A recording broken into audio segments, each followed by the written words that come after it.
ഇന്നത്തെ ടോപ്പിക്കിൽ നമ്മൾ പറയാൻ പോകുന്നത് ടൈപ്സ് ഓഫ് കോൺട്രാക്റ്റ് ആണ്. കോൺട്രാക്റ്റിൽ മെയിനായിട്ട് 3 തരമാണുള്ളത്. വാലിഡിറ്റീൻ്റെ ബേസിസിൽ, അല്ലെങ്കിൽ ഫോർമുലേഷൻ്റെ ബേസിസിൽ, അല്ലെങ്കിൽ പെർഫോമൻസസിൻ്റെ ബേസിസിൽ. വാലിഡിറ്റി എന്ന് പറഞ്ഞാൽ എന്താ? അതിൻ്റെ ആ ഒരു പീരീഡാണ്.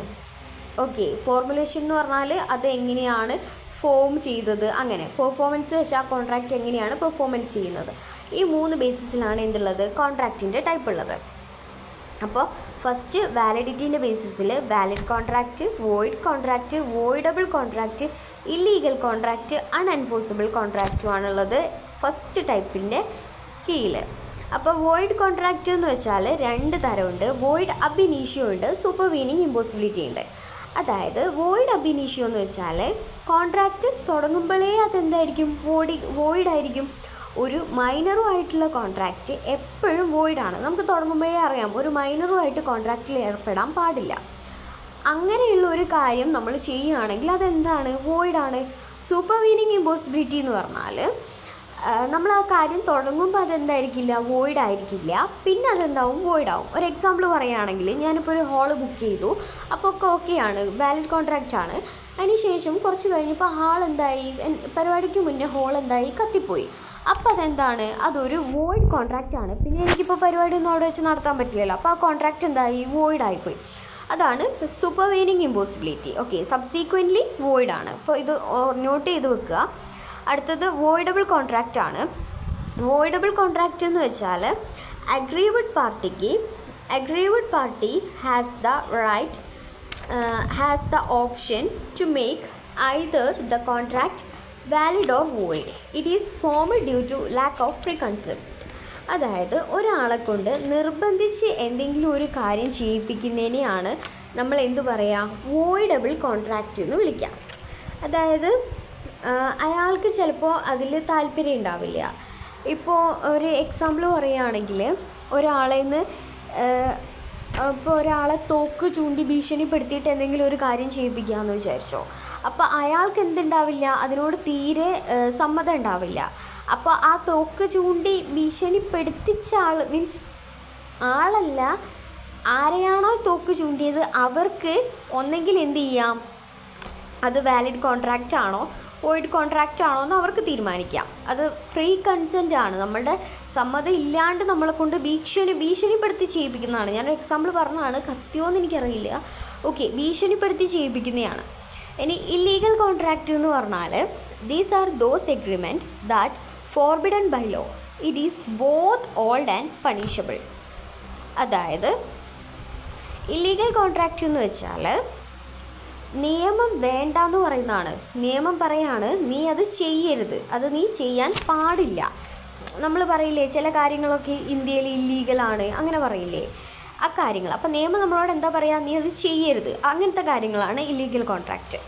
അൺഎൻഫോഴ്സിബിൾ കോൺട്രാക്റ്റ് ആണ്. സ്പെല്ലിംഗ് മിസ്റ്റേക്ക് ആണ്. ഓക്കെ, അൺഎൻഫോഴ്സിബിൾ കോൺട്രാക്റ്റ് എന്ന് വെച്ചാൽ every contract is good in substance, but because of some technical defect, one or both the parties cannot be sue upon it. അതായത് കോൺട്രാക്റ്റൊക്കെ നല്ലതാണ്, പക്ഷേ എന്തെങ്കിലും ഒരു കാരണം കൊണ്ട് ആ പാർട്ടിക്ക് എന്ത് ചെയ്യാൻ പറ്റില്ല? ഈ ഒരു കോൺട്രാക്റ്റിൽ തുടരാനായിട്ട് പറ്റില്ല. എന്തെങ്കിലും ഒരു ടെക്നിക്കൽ ഡിഫക്റ്റ് കൊണ്ട് പാർട്ടിക്ക് എന്ത് ചെയ്യാൻ പറ്റില്ല? അതിൽ തുടരാനായിട്ട് പറ്റില്ല. അങ്ങനത്തെ കോൺട്രാക്റ്റാണ് എന്ത് പറയുക? അൺഎൻഫോഴ്സിബിൾ കോൺട്രാക്റ്റ് എന്ന് പറയാം. അടുത്തത് ഫോർമേഷൻ്റെ ബേസിസിലാണ്. ഫോർമേഷൻ്റെ ബേസിസിൽ എക്സ്പ്രസ് കോൺട്രാക്റ്റ് ഉണ്ട്, ഇംപ്ലൈഡ് കോൺട്രാക്റ്റ് ഉണ്ട്. എക്സ്പ്രസ് കോൺട്രാക്റ്റ് എന്ന് വെച്ചാൽ എന്താ? A contract would be express contract if the terms are expressed by words or in writing. Spelling mistake ആണ് കേട്ടോ. ഓക്കെ, എക്സ്പ്രസ് കോൺട്രാക്റ്റ് എന്ന് വെച്ചാൽ എന്താ? ഒന്നെങ്കിൽ അത് എക്സ്പ്രസ് ചെയ്യണം. എങ്ങനെ എക്സ്പ്രസ് ചെയ്യണം? വേർഡ്സിലോ അല്ലെങ്കിൽ എഴുതി കാണിച്ചോ എക്സ്പ്രസ് ചെയ്യണം. എന്നാലേ അത് എക്സ്പ്രസ് കോൺട്രാക്റ്റ് എന്ന് പറയാൻ പറ്റുള്ളൂ. രണ്ടാമത്തത് ഇംപ്ലൈഡ് കോൺട്രാക്റ്റ് ആണ്. ഇംപ്ലൈഡ് കോൺട്രാക്റ്റ് എന്ന് വെച്ചാൽ എന്തെങ്കിലും നമ്മളുടെ ഇംപ്ലിക്കേഷൻ കൊണ്ടാണ് അത് എക്സിസ്റ്റൻസിൽ വരിക. അതായത് എന്തെങ്കിലും ആക്ഷൻ അല്ലെങ്കിൽ സർക്കംസ്റ്റാൻസസ് അല്ലെങ്കിൽ എന്തെങ്കിലും കണ്ടക്റ്റ്, അങ്ങനെയൊക്കെയാണ് ഇംപ്ലൈഡ് കോൺട്രാക്റ്റ്. നമ്മൾ അത് ഇംപ്ലൈ ചെയ്യണം. ഓക്കെ, അങ്ങനെയാണെങ്കിൽ അത് വരും. ഇപ്പോൾ കോടതിയിലൊക്കെ കണ്ടില്ലേ ആളിങ്ങനെ അടിക്കണേ, അങ്ങനത്തെയൊക്കെ പരിപാടി. എന്തെങ്കിലും ആക്ഷൻ, ഓക്കെ, ഇപ്പോൾ ഒരാൾ ഓക്കെ പറഞ്ഞു, അത് അടിച്ചാൽ അത് സെറ്റായില്ലേ, അങ്ങനത്തെ ഇതേ. ഓക്കെ, അടുത്ത ടൈപ്പ് അല്ല, ഫോർമേഷൻ്റെ ബേസിസിൽ തന്നെയുള്ളതാണ് ഈ കോൺട്രാക്റ്റ്. ഈ കോൺട്രാക്റ്റ് എന്ന് പറഞ്ഞാൽ contract prove electronic platform or contract through ആണ്, സ്പെല്ലിംഗ് മിസ്റ്റേക്ക് ആണ്. Okay, contract through. Okay, contract through electronic platform or electronic mode. Electronic പ്ലാറ്റ്ഫോമിലൂടെയോ ഇലക്ട്രോണിക് മോഡിലൂടെയോ ഉള്ള കോൺട്രാക്റ്റാണ് എന്ത്? ഈ കോൺട്രാക്റ്റ് എന്ന് പറഞ്ഞാൽ നമുക്കറിയാം ഇലക്ട്രോണിക് ആണ്. അപ്പോൾ എഴുതിക്കൂടെ ഇലക്ട്രോണിക് പ്ലാറ്റ്ഫോമിലൂടെയുള്ള കോൺട്രാക്റ്റ് ആണ്. ഇലക്ട്രോണിക് എന്ന് പറയുമ്പോൾ ആരായിരിക്കും ഗവേൺ ചെയ്യുക? IT act 2000. ഇത് എക്സാമിന് ഒരു തവണ ചോദിച്ചിട്ടുണ്ടായിരുന്നു. അപ്പോൾ നമുക്ക് 2 പോയിന്റ് പഠിച്ചു. ഒന്ന് ഇലക്ട്രോണിക് പ്ലാറ്റ്ഫോമിലൂടെയുള്ള കോൺട്രാക്റ്റ് ആണ്, രണ്ടാമത്തത് ഇത് ഗവേൺ ചെയ്യുന്നത് IT ആക്ട് ആണ്, മൂന്നാമത്തത് ക്വിക്ക് ആൻഡ് റിലയബിൾ ആണ്. നമുക്ക് എല്ലാവർക്കും അറിയാം ഇൻ്റർനെറ്റ് എന്ന് പറഞ്ഞാൽ ഭയങ്കര ക്വിക്കാണ്, ക്വിക്ക് ആൻഡ് റിലയബിൾ ആണ്. നെക്സ്റ്റ് എന്താ? Validation is done through digital signature. നമുക്ക് ആലോചിച്ചാൽ അറിയാം, നേരിട്ട് വന്ന് ഒപ്പിടാൻ പറ്റില്ല, പറ്റാത്തതുകൊണ്ടല്ലേ ഈ കോൺട്രാക്റ്റ് ചെയ്യണേ. അപ്പോൾ ഡിജിറ്റൽ സിഗ്നേച്ചർ ആയിരിക്കും. All essential element of valid contract are applicable. Valid കോൺട്രാക്റ്റിൻ്റെ മറ്റെല്ലാ കാര്യങ്ങളും അപ്ലിക്കബിൾ ആണ്. അത് ഈ കോൺട്രാക്റ്റ് അല്ലേന്ന് വിചാരിച്ചിട്ട് അതിന് അപ്ലിക്കബിൾ അല്ല എന്ന് വിചാരിക്കേണ്ട. വാലിഡ് കോൺട്രാക്റ്റിൻ്റെ എല്ലാ എസെൻഷ്യൽ എലമെൻറ്റ്സും അപ്ലിക്കബിൾ ആണ്. ആൾസോ നോൺ ആസ് സൈബർ കോൺട്രാക്റ്റും അതേപോലെ തന്നെ മൗസ് ക്ലിക്ക് കോൺട്രാക്റ്റ് എന്നും ഇതിനെ അറിയപ്പെടുന്നുണ്ട്. സൈബർ കോൺട്രാക്റ്റ് എന്നും മൗസ് ക്ലിക്ക് കോൺട്രാക്റ്റ് എന്നും ഇതിനെ എന്ത് ചെയ്യുന്നുണ്ട്? അറിയപ്പെടുന്നുണ്ട്. ഓക്കെ, നമ്മൾ ഈ 6 പോയിൻ്റാണ് പഠിച്ചത്. എക്സാമിന് ഒരു തവണ ചോദിച്ചതായിട്ട് കണ്ടു. ഓക്കെ, നെക്സ്റ്റ് പെർഫോമൻസിൻ്റെ ബേസിലാണ്. പെർഫോമൻസിൻ്റെ ബേസിൽ executed contract, executory contract. Executed contract എന്ന് പറഞ്ഞാൽ when the act if done or executed brought on record then the contract is, അതായത് എക്സിക്യൂട്ടഡ് എന്ന് പറഞ്ഞാൽ ഓൾറെഡി നടന്ന് കഴിഞ്ഞിട്ടുള്ള കോൺട്രാക്റ്റാണ് എന്ത്?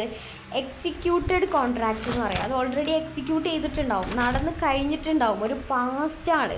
ഇപ്പം ഞാൻ എന്തെങ്കിലും കടയിൽ പോയി ഒരു സാധനം വാങ്ങി, അതെന്തായി? അത് എക്സിക്യൂട്ടഡ് കോൺട്രാക്റ്റാണ്, അത് ഓൾറെഡി നടന്ന് കഴിഞ്ഞു. എക്സിക്യൂട്ടറി കോൺട്രാക്റ്റ് എന്ന് പറഞ്ഞാൽ the consideration to be perform in future. This contract are describe the executory contract. Okay, അതായത് അതിനി ഫ്യൂച്ചറിൽ നടക്കാനുള്ളതാണ്. അതിനാണ് നമ്മൾ എന്ത് പറയുക? എക്സിക്യൂട്ടറി കോൺട്രാക്റ്റ് എന്ന് പറയുക. ഫ്യൂച്ചറിൽ നടക്കാനുള്ളതാണ്. അപ്പോൾ എക്സിക്യൂട്ടഡ് എന്ന് പറഞ്ഞാൽ പാസ്റ്റും എക്സിക്യൂട്ടറി എന്ന് പറഞ്ഞാൽ ഫ്യൂച്ചറുമാണ്. അപ്പോൾ കമ്പാരിസൺ ചോദിച്ചാൽ അത് എഴുതുക ഒന്ന്. ഓക്കെ, അപ്പോൾ ഈ എക്സിക്യൂട്ടറി കോൺട്രാക്റ്റിൽ 2 തരമുണ്ട്, യൂണിലാറ്ററലും ബൈലാറ്ററലും. യൂണിലാറ്ററൽ എന്ന് പറഞ്ഞാൽ ഒരാൾ ചെയ്തിട്ടുണ്ടാവും. ഇപ്പം ഞാൻ മീഷോന്ന് ഇപ്പോൾ എന്തെങ്കിലും ഒന്ന് പർച്ചേസ് ചെയ്യാൻ വേണ്ടിയിട്ട് ഞാൻ നേരത്തെ പേയ്മെൻറ്റ് അയച്ചു, സാധനം ബുക്ക് ചെയ്തു. അപ്പോൾ എൻ്റെ സൈഡിൽ ചെയ്യാനുള്ളതൊക്കെ ഞാൻ ചെയ്തു, പക്ഷേ എനിക്ക് സാധനം കിട്ടിയിട്ടില്ല. എനിക്ക് സാധനം കിട്ടണമെങ്കിൽ 7 ദിവസം കഴിയും. ഓക്കെ, അതാണ് യൂണിലാറ്ററൽ. ബൈലാറ്ററൽ എന്ന് പറഞ്ഞാൽ 2 ആളും ചെയ്യാനുണ്ടാവും, 2 ആളും എന്ത് ചെയ്തിട്ടില്ല? പെർഫോം ചെയ്തിട്ടുണ്ടാവില്ല. ഞാനിപ്പോൾ ഒരു പാർട്ടീനോട് പറയുകയാണ്, ഇന്ന ഡേറ്റിൽ കല്യാണമുണ്ട്, അപ്പോൾ ഈ കല്യാണത്തിന് നിങ്ങൾ വന്നിട്ട് ഫുഡ് ഉണ്ടാക്കി തരണം. അപ്പോൾ എന്താണ്?